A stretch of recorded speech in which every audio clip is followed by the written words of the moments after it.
Hey HappiDaze here. In today's video, we are looking at the treasure map crew that we're going to be using for the upcoming TM. So let's dig into it.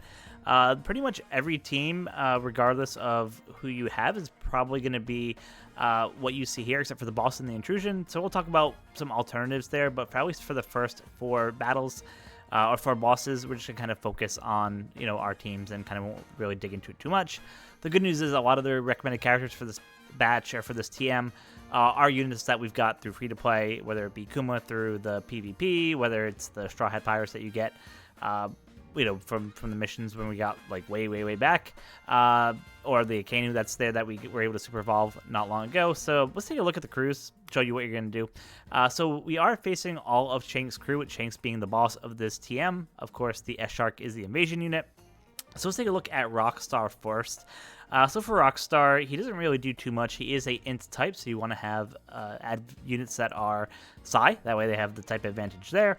So just taking a quick look at what he actually does. So he gives some paralysis, which is what Nami comes in clutch for. She'll help get rid of that, so we don't have to worry about that.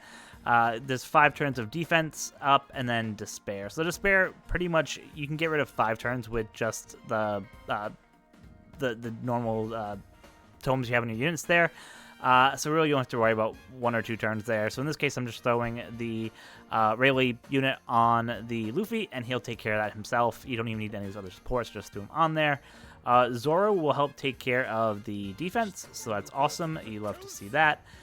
He sets the defense, reduces all the defense up by 5 turns, so that will just make it really easy to get through the content. So nothing too kind of crazy here. Just using the 2 units at the bottom there just because they have type advantage as well as they're boosted. So you want to try to get the most points that you can for each boss. So that's why we're using this team. So yeah, everyone should be able to do this team without any problems. And like I said, you can substitute the bottom 2 units for whoever you want, as long as they match the rule set for the boss, so they get the cooldown. That way you can use them for additional damage and such. Battle number 2 is against Yassop. He is a strength unit, so obviously they want you to go ahead and use quick units to take him down. Again, the only recommendation for this fight is the Akainu, so as long as you have him, he can pretty much do everything. You are going to get a stun on the bottom row. We're not taking care of it just because we don't really need to. You do get special reverse by 2 turns for your middle row characters, but Akainu special will take care of that for you, as well as getting rid of a bunch of these other gimmicks. So pretty much, if you use the Akainu special, double Akainu bosses, you'll be perfect. I am using the White Bear and Ace from Anniversary just because point booster, type advantage. Same thing with the Luffy there, just a unit that gets buffed by the rule set and is type advantage. You can throw whatever units you want in the bottom slot. Whatever quick units you have that have the most points, just throw them in there. You won't need them because they'll be stunned, but if you want to have them, they're there anyway. So once again, Yassop should be pretty easy to get through. They only want you to have that 1 recommended character, and if you do, it makes them a million times easier to get through the content. Next is going to be Rioux. He is the Dex boss of this fight. They recommend that you have just Kuma. So as I've been saying kind of verbatim for kind of a lot of the other stuff, you just want to make sure that you have, units that have type advantage. Strength, Dex, and Int units are the type you want to use. So if you're not using the Strength advantage, make sure it's a Dex or Int. Just to make sure that you have the special charge by the time you get to that 3rd battle. He doesn't really do kind of too much. He does have a revive, so this is kind of the annoying part of the fight, is that once he is defeated, he'll do 90% of his current HP to you. He'll do a little bit of a heal, and then you got to kill him afterwards. So it's not just a quick use your special and you're done. You have to kill him twice. So the good news is the Kuma unit here will go ahead and take care of the blowaway for you, so you don't have to worry about that. You have a bunch of good orbs, and you can just kill him, and then on a revive, you just kill him again. Really simple. Really easy, kind of nothing too crazy. If you want to have a unit like the Zoro on here, who could do damage, fixed damage there, I'm anticipating that I could probably use him right after revive, so I don't have to worry about tapping after that. So just use all your specials, then on revive, use Zoro, and I think he'll be good. Everyone else here outside of the Kuma is just point boosters. So again, try to get strength point boosters if you can. If you can't, use the Dex and Int point boosters. That will give you the most boost. That way you can get the most points for this TM. So that is going to be the 3rd fight versus Lucky Rioux. 4th fight, the last mini-boss battle, is against Beckman. So this one's a little bit tougher. They really want you to be using S-Shark, who everyone should have, through what we've been doing there. But they want you to have the Frankie and the Brook here, which aren't impossible to replace. It's just really annoying. So let's take a look at the gimmicks real quick that he does here. So Dex, Quick, and Psi are the ones who get the boost, so you want to make sure that your units are at least of that type. Obviously, if you do Dex, you can do Type Advantage, do more damage, so that's ideal. But you also want to make sure that you're matching your captain, their captain ability in terms of what they can do, what classes they buff. In this case, the S-Shark, I believe, is just a static 3.5 times booster, if I remember correctly. Let's take a quick look. Yeah, he's just a rainbow 3.5 booster, so you don't really have to worry too much about what class they are, so Type Advantage is the way to go. So going back to what the gimmicks actually are, so he'll give you 6 turns of Special Bind, 9 turns of Despair. He'll basically make your slots go to bomb, and then he'll also give 6 turns top row bind. So how they typically want you to deal with this is, of course, you're going to have someone who can remove special bind. In this case, we're using the Brook unit here. His special will get rid of 6 turns of special bind, which is perfect. Again, for the despair that you get, we're going to end up using the Frankie here to get rid of 6 turns of the despair. Again, with sockets, you can get rid of a bunch more. Like I said, you'll probably have that despair go down to 3 or 4. So if you have a unit that isn't Frankie, as long as you do 3 or 4 turns of despair, you should be more than well to take care of that. And yeah, that's kind of the units. Again, the bottom 2 units I have there are just taking care of just point boosters who are Type Advantage. So again, fill out your bottom 2 crew with whoever you can, who is the highest point booster, so you can kind of get your point booster rank up there.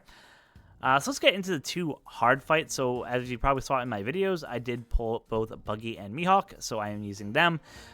They work fantastic for this TM, and I think that it'll go pretty well. So let's take a look at the gimmick, see what Shanks does on his boss fight. So of course for the boss fight, you have to do 2 battles, so you just got to kind of keep an eye on that. Strength, Dex, and Quick units are the ones who get the power up, so you just want to make sure that your crew is filled out on that. On stage 2, you end up getting all your slots to unfavorable. It's a pain. It's not fun to deal with. Then you get 6 turns of paralysis. You get pain for 3 turns. And that's kind of the big gimmicks there. So in our case, we're using the Buggy to go ahead and take care of the pain. It's only 10,000 damage, so if you can get, kill with 1 or 2 units, only taking like a 20k HP hit is not the end of the world. That's probably what I recommend. Or if you have units like the Stussy who can get rid of pain, you could take her to take care of that. But in our case, for the paralysis, we're just using the Nami and Karina unit. Obviously, in the Nami form, she'll take care of 6 turns of paralysis, so we don't have to really worry about anything there. Of course, the Buggy will take care of both the pain and the bad slots, and we're off to the races there. So if you don't have that Buggy, obviously for this you want to have a unit that can basically change your slots in the captain ability, and that will just kind of help you get pretty good there. Whether it's a support, you could have a support that takes care of those changing block slots, or you could have a unit that matches Buggy that takes care of the slots. Whatever way you want to take care of it, that's how I would typically do it. For battle number 3, so it gets a weakness to driven class units. So of course you want to try to have all driven class units if you can. You do get the top right, middle left, and bottom right special bind. Luckily, the captain ability of Luffy will take care. Of Buggy will take care of that, so you don't have to worry about that. As long as you have a friend captain, you'll be good. You do get 1 turn of crewmate special reverse. So for this, I'm using the Sentimaru that I got from recently the PvP banner. Again, any unit that you have that can go ahead and reverse the specials for 1 turn for the crew, and has the ability to in their sailor ability to reject again their special reverse by 1 turn will be perfect. Will work out really good. So you don't have Sentimaru, don't worry if you don't have her. She's just a high point booster and she does it. That's why she's in there. So that will take care of the special rewind. Again, you get bad slots. Buggy will take care of that for you, so you don't have to worry about the bad slots. And then you get a 1 turn slot barrier of strength 3 times. Again, if you use the Buggy unit, you'll end up getting a full board of strength orbs. And with his super class, I believe it is. Well, let's just check it real quick. With his super class, yeah, he'll give you his character will give a strength orb, and if he uses a special, it will turn everyone's orb to the one that he has. So that'll give you 6 strength orbs, and just allow you to really easily get through that barrier without too many problems there. And again, the Mihawk that you see at the bottom there is used for the ability to basically get rid of the bind. So top left, middle right, bottom left are the ones who get the bind. So whatever bind remover you have, if you don't have Mihawk, you could switch him out for any bind remover. but he's going to have to be in that middle left column. That way he doesn't get bound himself. He can use the special to kind of free everyone else. So that's how we're going to take care of that battle, that boss battle. Again, I don't have any supports on these teams, but if you don't have the Buggy as a captain yourself, if you weren't able to pull him, then you probably want to invest some supports in being able to handle slot manipulation, or even to get rid of some of the Despair or Bind, just depending on what's kind of more of a pain for you there. So yeah, that's going to go ahead, and again, for our bug unit, Buggy also gets rid of Bind too. I think one bug unit can get rid of 7 turns. So yeah, that one Buggy captain will get you through that Bind, so you don't have to worry about that Mihawk unit. Again, completely could replace him with something else. It's just, he's boosted, so we're using him there. So that is the Shanks boss fight, so let's wrap it up by taking up at the intrusion battle. Again, what we're trying to do here is really get as many point boosters as we can on our team. Again, we pulled Buggy, so we're going to use him as our captain. We're going to use Mihawk as our friend, as one of our crewmates, so we get the max boost. So let's just take a look at what some of the other gimmicks are on the stage. So Fighter, Shooter, and Cerebral are the buffs that get applied for this fight. So you want to make sure that your classes of your characters are of one of those 3 classes, so you can get the buffs there. And then for battle number 2, you do end up getting 9 turns of Top Row Despair. Always not fun to deal with. Luckily, the Mihawk unit here will take care of that Despair for you, so you don't have to kind of really worry about it too much. Again, he'll take care of 6 turns. With the sockets on your units, you can easily get rid of those other 3, so you don't have to kind of worry about it.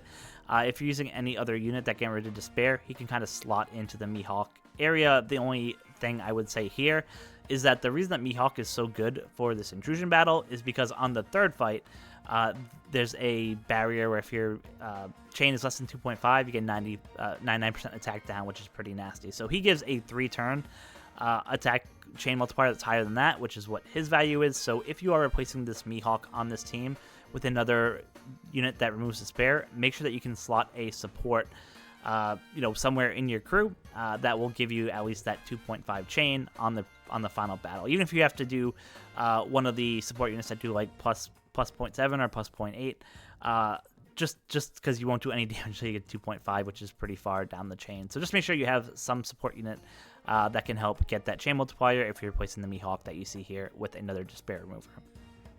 In terms of the defense, we are using the Luffy, the recent Luffy that just came out here, the Strength Luffy. So go ahead and take care of that. His special will get rid of that itself, which is great. You love to see that. So basically, with the combination of the Mihawk and the Luffy, we'll get rid of the Despair, we'll get rid of the defense. And for resilience, I originally was hoping I could throw Momonosuke on Luffy, and then just use the special and be able to do the end turn damage, but unfortunately his special doesn't get triggered there. So to get rid of the resilience, I'm basically using Dodon to kind of take care of that for us. We'll be able to use the special twice, and using that will basically allow us to go ahead and easily get rid of that resilience that is on that 2nd stage.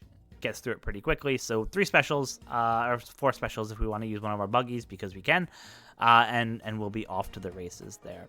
So on the final stage is where Buggy is like super awesome in terms of what he can do. So you get 8 turns of bind. So again, with sockets, you can get that down significantly, down to probably 3 or 4. And then Buggy himself can remove 7 turns. It's only a crewmate bind, so you don't have to worry about that, which is great. His special will also get rid of those orbs, the bad orbs that you're getting in there at the top, which is great. In terms of getting rid of the burn, we're using the S-Shark unit to go ahead and get rid of that. So he does the delay. He will give you super bomb slots, which are kind of critical, and we'll talk about that in a minute. But yeah, he also gets rid of the burn duration, which is pretty awesome for 5 turns, which is exactly what they want you to get rid of here. As I mentioned, for the chain multiplier, if it's 2.5 or less, 99% attack down. In this case, we're using the Mihawk special on stage 2, so it'll carry over into this stage. But if you don't have that Mihawk, you want to make sure that one of the units that you're kicking off, or that you're using on the final stage there, will set the chain to 2.5 or above. Or if you don't have a unit that can do that for any character that you're using a special on the final stage, try to find the highest chain multiplier adder that you can for any supports that go on the final battle, right? In most cases, you could probably get at least a 0.5, but you can go up to 0.8 depending on what supports you have or what characters you're using. So you definitely want to have that chain multiplier get up as quick as you can, or you're going to be in for a world of pain because you're not going to do much damage until the last tap or two.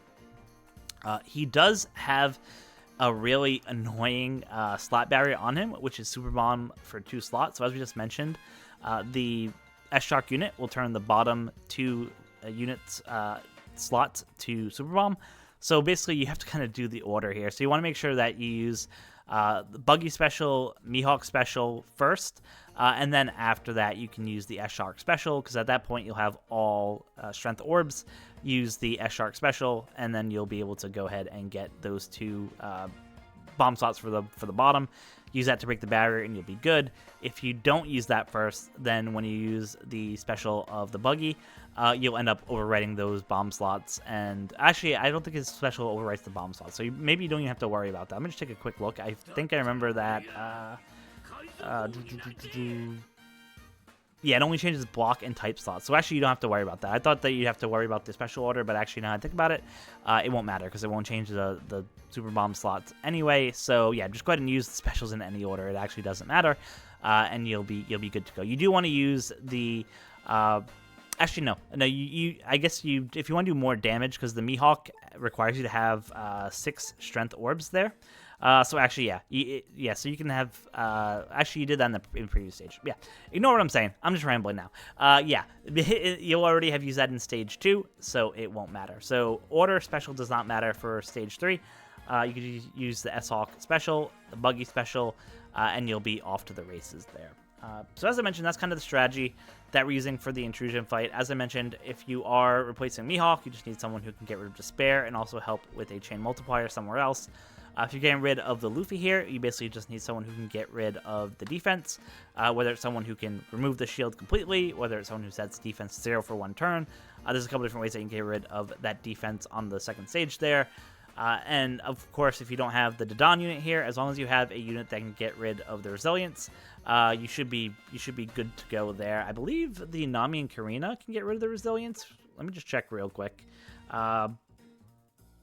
Yeah, so you can actually use, if you don't use Nami actually it doesn't matter, it's the intrusion battle. So yeah, you can replace the Dodon with the Nami and Karina here in her Nami form. She'll take care of that resilience for you, so you don't have to worry about it, but she has a lower point booster. So she's a 1.25 versus Dodon, who's a 1.35. So that's why we end up using her for that. So these are the teams I'm going with. Overall, this TM isn't that bad. There's a lot of replacements you can do. Typically, when you have characters that focus on kind of not unique or niche debuffs, it's pretty easy to replace, right? So getting rid of Bind's easy, getting rid of Despair is easy. Special Bind's a little bit tougher, but still, as long as you have one of the Buggies, you basically get 10 turns of Special Bind, and they didn't go too crazy with the Special Reverse for this TM, except for on the Intrusion Battle, and that was only for 1 turn, so it's really easy to find a unit to kind of get rid of that and get back to where you need to be. So that's going to wrap it up for me today. Thank you guys so much for watching. Again, we're going to have a video out tomorrow of our actually run through using these teams, so I can kind of prove out how they work. I would probably say that if you're facing any of the enemies or any of the mini-bosses, I think Rocky Rioux is probably going to be the most annoying just because of that revive. So if you have a chance or a choice, I'd probably face Lucky Rioux on the map if you can. But if you can't, it's not a big deal. None of these bosses do any crazy death hits or anything like that you have to really worry too much about as you scale up and go further. So again, let me know what you think of this TM. What do your teams look like? It seems like a pretty safe, pretty easy TM. If you didn't pull Buggy, it's not the end of the world. There's obviously a bunch of things you can do to get around that. And the gimmicks for this season, for this TM, aren't even that bad. So thank you guys so much for watching. As always, like and subscribe to watch more content. I'm going to have some videos coming out on the new Centauro that you see here. I'm going to have some videos for PvP on the new Buggy. So yeah, we have a pretty packed schedule over the next 4 or 5 days in terms of videos that are coming out. So make sure you stay tuned, stay subscribed. And as always, until next time, be kind to each other.